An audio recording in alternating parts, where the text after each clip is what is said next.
In this video, we will see how we can describe 2 by 1 MUX using data flow modeling. This is the block diagram of a 2 by 1 MUX, and we know that when S is 0, then Y is equal to I0, and when S is 1, then Y is equal to I1. And to realize this circuit, we have to use the data flow modeling in this particular video. So this is the design module for 2 by 1 MUX. Start with the keyword module, the name, and then the ports. We have the output port as Y, S is the select signal, and I0 and I1 are the two input lines. So we are declaring Y to be the output, and select lines and the input lines are the input ports. Over here, we are using the keyword assign because we are realizing the circuit using the data flow modeling, and in the data flow modeling, we have to use the continuous assignment statement. But over here, we are using a new operator, that is the conditional operator. The syntax of the conditional operator is given by this. Let us try to understand how it works. So this is the syntax for the conditional operator. We use the question mark sign. Before the question mark sign, we give the condition. And this condition may be either true or it may be false.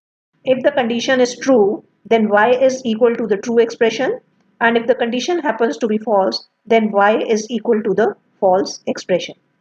So this is the syntax which we have used to realize the 2 by 1 MUX. Over here, we are using S as a condition.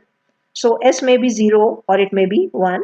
If S is 0, that means condition is false. If S is 1, that means condition is true. And after this question mark sign, we are using the input I1 first and then I0. Now look at this.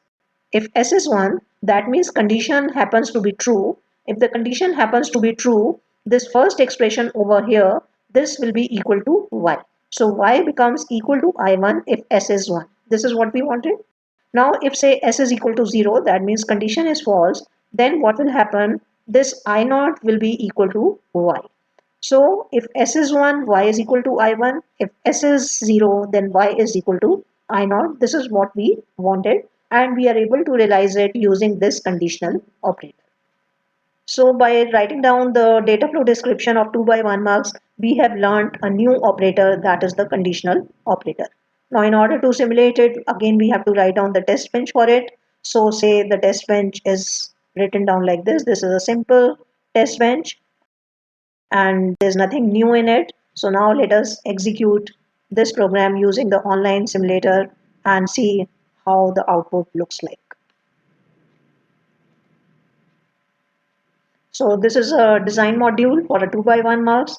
This is the test bench for a 2 by 1 MUX. Let us execute it. So on execution, we see that we have given I1 as 0 and I0 as 1.